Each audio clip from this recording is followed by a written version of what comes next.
5 گناہ کرنے والوں کی قربانیاں قبول نہیں ہوتی۔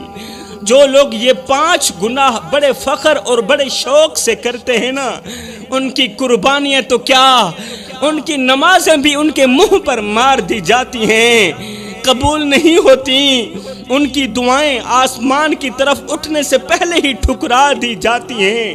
ارے قربانی کا جانور جو بے زبان ہوتا ہے، شاید وہ بھی ان کے عملوں کو دیکھ کر، ان کے کرتوتوں کو دیکھ کر اللہ کے حضور عرض کرتا ہو، یا اللہ، یہ شخص، یہ برا شخص، یہ گنہگار شخص، یہ بدکار شخص مجھ جیسے بے گناہ کو تیرے نام پر ذبح تو کر رہا ہے، لیکن خود تو گناہوں میں لت پت ہے۔ میں بے گناہ ہوں اور یہ خود گناہوں میں لت پت ہے اور توبہ بھی نہیں کرتا۔ خدا را میری قوم کے نوجوانوں، مہنگے پیسوں سے خریدے گئے جانور کی بد دعا سے ڈرو۔ قربانی سے پہلے ان 5 گناہوں سے توبہ کر لو، سچی توبہ کر لو۔ یہ 5 گناہ کرنے والے بدبخت لوگ جب عید کے دن سفید کپڑے پہن کر، مہنگا جانور خرید کر فخریہ انداز میں دوسروں کو دکھاتے پھرتے ہیں نا، بڑے فخر سے کہتے ہیں ہم نے مہنگا جانور لیا قربانی کے لیے، ہم نے قیمتی جانور خریدا قربانی کے لیے، مگر وہ نہیں جانتے کہ یہ جانور ان کے لیے رحمت کا باعث نہیں بلکہ عذاب کا ذریعہ بننے والا ہے، ان کے گناہوں کی وجہ سے، ان کی بدکاریوں کی وجہ سے، کیونکہ وہ گناہ کرتے ہیں، توبہ بھی نہیں کرتے۔ وہ نہیں جانتے کہ یہ جو جانور خریدا ہے ہم نے، یہ تو ہمیں بد دعائیں دے رہا ہے۔ وہ جب چھری ہاتھ میں لیتے ہیں جانور ذبح کرنے کے لیے، جب یہ لوگ چھری ہاتھ میں لیتے ہیں تو ان کے ہاتھ تو نہیں کانپتے، لیکن آسمان کے فرشتے ضرور کانپ جاتے ہیں۔ آسمان کے فرشتے ان پر لعنتیں کرتے ہیں۔ یہ وہ ہاتھ ہیں جو رات کو گناہوں میں مصروف رہتے ہیں، یہ وہ ہاتھ ہیں جو رات کو شرابوں میں مصروف رہتے ہیں اور دن کو اللہ کی راہ میں قربانیوں کے دعوے کرتے ہیں۔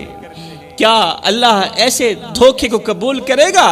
ایسی قربانی کو قبول کرے گا؟ ہرگز نہیں کرے گا۔ میرے بھائیوں، یاد رکھو، عبادت کی بنیاد صرف رسمیں ادا کرنا نہیں بلکہ دل کی سچائی، نیت کی صفائی اور گناہوں سے سچی توبہ بھی ہے۔ اس لیے میرے بھائیوں، اگر تم چاہتے ہو کہ تمہاری قربانی آسمان کی بلندیوں تک ضرور پہنچے، تمہاری یہ دعوت، تمہاری یہ عبادت آسمان کی بلندیوں تک ضرور پہنچے، اگر تم چاہتے ہو کہ تمہاری یہ قربانی آسمان کا، عرش کا دروازہ ضرور کھٹکھٹائے، فرشتے تمہارے لیے دعا کریں اور اللہ تمہیں اپنی رضا کا پروانہ دے دے، تو فرمایا ان 5 گناہوں سے جلد از جلد توبہ کر لو، قربانی سے پہلے ہی توبہ کر لو۔ دنیا میں اگر اللہ کا پسندیدہ انسان دیکھنا چاہو، دنیا میں اگر اللہ کا پسندیدہ انسان دیکھنا چاہو تو اسے دیکھ لو جو توبہ کے دوران آنکھوں سے آنسو بہا رہا ہو، کیونکہ توبہ کرنے والا شخص میرے اللہ کو بہت زیادہ پسند ہے۔ فرمایا قربانی صرف جانور کے گلے پر چھری چلانے کا نام نہیں بلکہ یہ دل کی صفائی، نیت کی سچائی اور اللہ کی رضا کے لیے اپنی چاہتوں کو قربان کرنے کا نام بھی ہے۔ اپنی رضا کو اللہ کی رضا پر قربان کرنے کا نام بھی قربانی ہے۔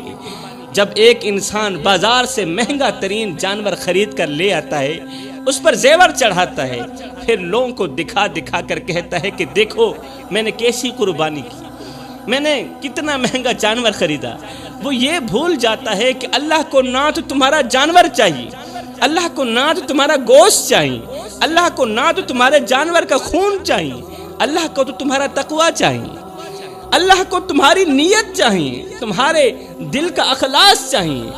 قرآن صاف صاف کہتا ہے کہ گوشت اور خون اللہ کو نہیں پہنچتا بلکہ تمہارا تقوی اور تمہاری نیت اللہ تک پہنچتی ہے، یہ قرآن کا فرمان۔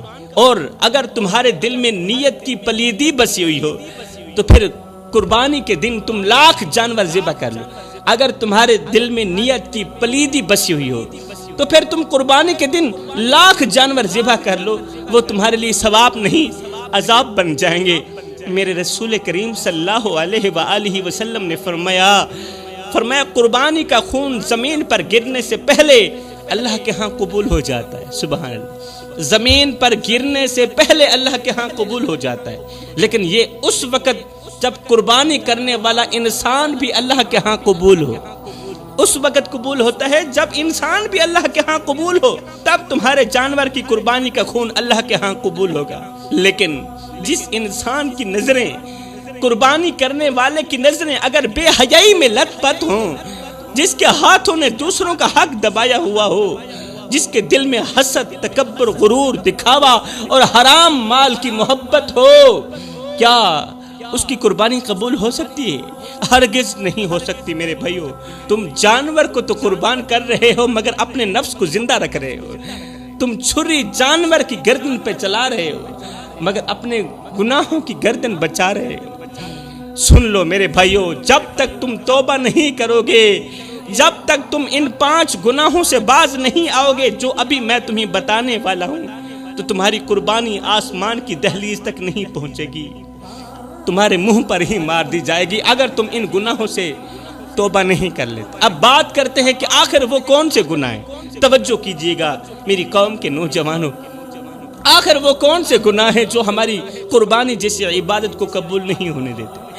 آخر وہ کون سے گناہ ہیں جن کے کرنے سے انسان کی کوئی بھی عبادت قبول نہیں ہوتی؟ نہ نماز قبول ہوتی ہے، نہ روزہ قبول ہوتا ہے، نہ زکوٰۃ اور نہ ہی قربانی قبول ہوتی ہے۔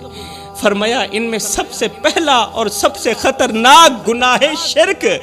پہلا گناہ شرک ہے جو ہماری کوئی بھی عبادت قبول نہیں ہونے دیتا۔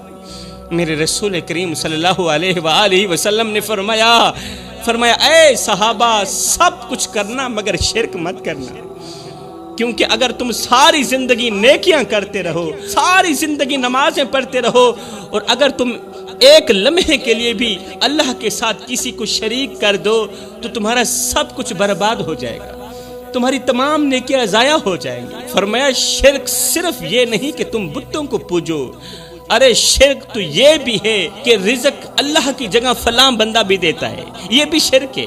بیماری کا علاج، تکلیف کا علاج اللہ کے بجائے کسی فراڈ یا پیر کے ہاتھ میں ہے، یہ بھی تو شرک ہے نا۔ تم اللہ کے بجائے کسی اور کے آگے جھکنے لگو، یہ بھی تو شرک ہے۔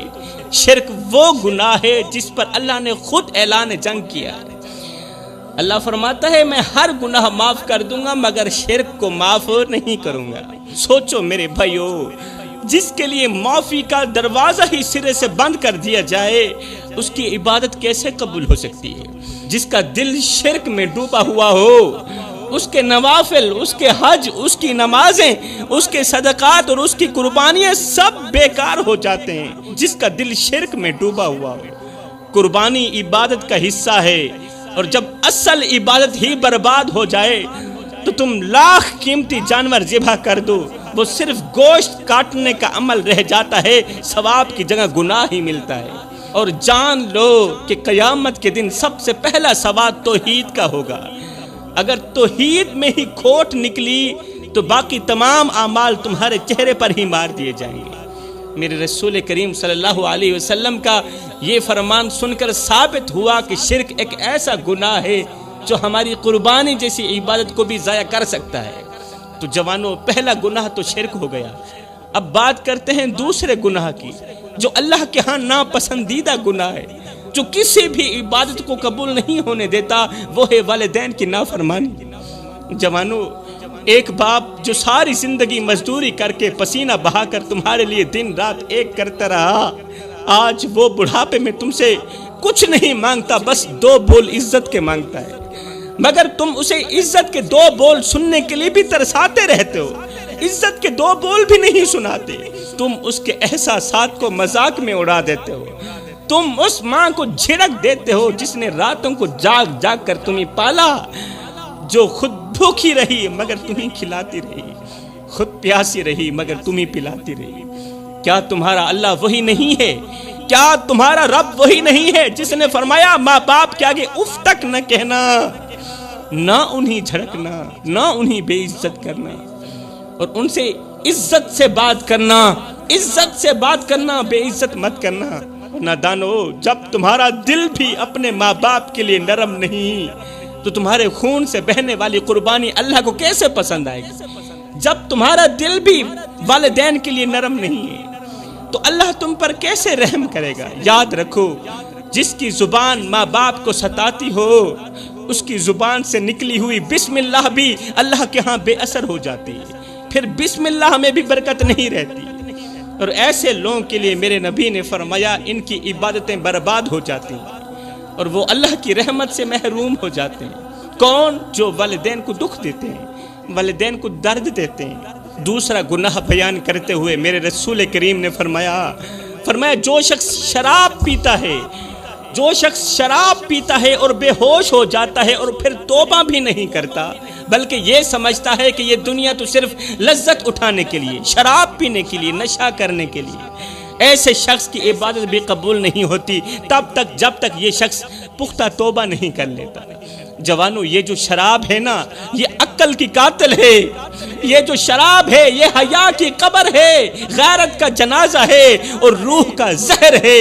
اور میرے اللہ نے قرآن مجید میں شراب کو شیطان کا گندا کام کہا ہے، گندا کام، اور ساتھ ہی فرمایا شراب سے بچو تاکہ تم فلاح پاؤ، تاکہ تم کامیاب ہو جاؤ۔ مگر آج کے زمانے میں لوگ شراب کو فیشن سمجھ بیٹھے، پارٹیوں میں، شادیوں میں اور محفلوں میں شراب ایسے بہائی جاتی ہے جیسے پانی ہو، جیسے نیکی کا کام ہو۔ لوگ ہنستے ہیں، گاتے ہیں اور سمجھتے ہیں کہ یہ اصل زندگی ہے۔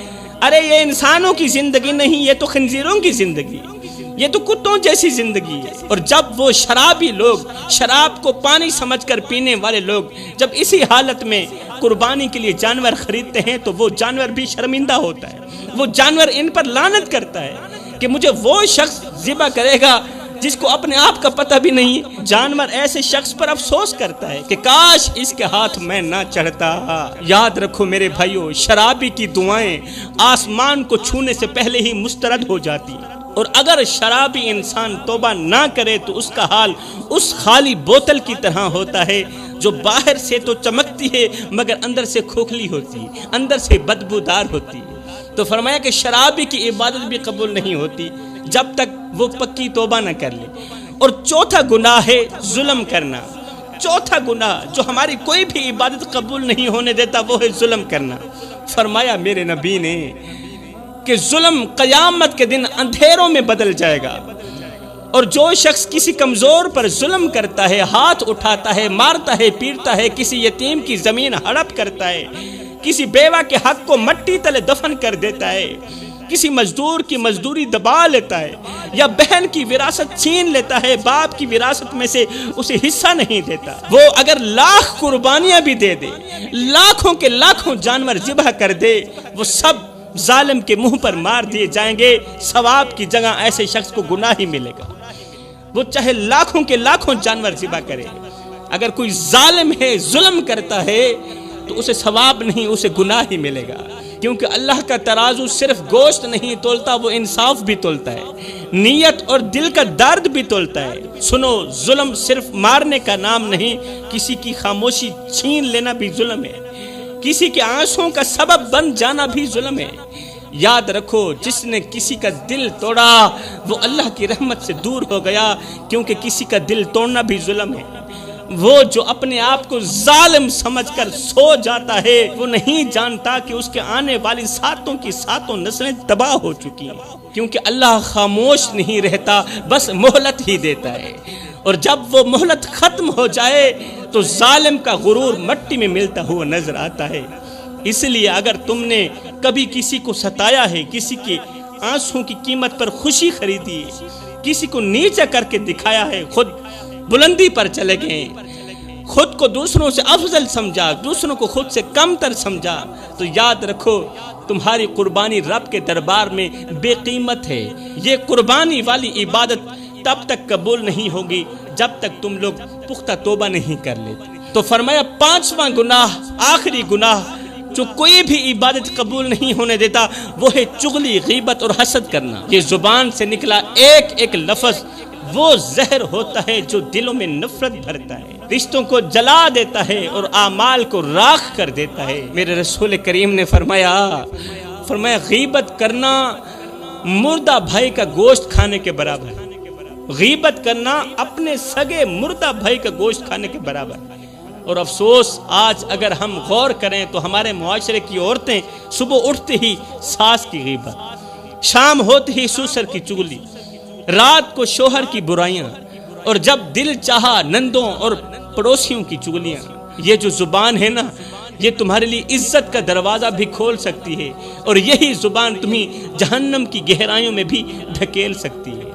تم نماز بھی پڑھتی ہو، روزہ بھی رکھتی ہو، قرآن کی تلاوت بھی کرتی ہو، لیکن اگر تمہاری زبان دوسروں کی عزت تار تار کرتی ہے تو یاد رکھو تمہاری قربانی بھی قبول نہیں، پھر تمہاری نماز بھی نامکمل ہے، اور تمہاری دعائیں آسمان تک نہیں جائیں گی، کیونکہ غیبت عبادتوں کو ایسے کھاتی ہے، چغلی عبادتوں کو ایسے کھاتی ہے، حسد عبادتوں کو ایسے کھاتی ہے جیسے آگ لکڑیوں کو کھاتی ہے۔ اور حسد وہ بیماری ہے جو دل کو ایسا کالا کر دیتی ہے کہ انسان کو دوسروں کی خوشی بھی اذیت لگتی ہے، پھر دوسروں کی خوشی بھی برداشت نہیں ہوتی۔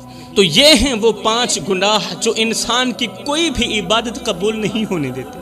خدا را میرے بھائیو، ان گناہوں سے جلد از جلد سچی توبہ کر لو، پختہ توبہ کر لو، اور اپنے گھر میں رحمت کے فرشتوں کو مت روکو، کیونکہ جب گھر میں شرک ہو تو برکت اٹھ جاتی ہے، جب والدین کا دل دکھایا جائے تو سکون بھاگ جاتا ہے، جب شراب کا گلاس ہاتھ میں اٹھایا جائے تو دعاؤں کے دروازے بند ہو جاتے ہیں، جب کسی مظلوم پر ظلم کیا جائے تو رب کی غیرت جوش میں آ جاتی ہے، اور جب تم کسی کی عزت اچھالتے ہو، غیبت کرتے ہو، چغلی کرتے ہو، حسد سے جلتے ہو، تو سمجھ لو کہ تم نے اپنی عبادتوں کے خزانے خود آگ میں جھونک دیے، خود آگ میں جھونک دیے۔ او اللہ کے بندو، تم اللہ کی رضا تو چاہتے ہو مگر عمل شیطان والے کرتے ہو۔ یا اللہ، میں دعا کرتا ہوں ہمیں ان 5 گناہوں سے جلد از جلد توبہ کرنے کی توفیق عطا فرما۔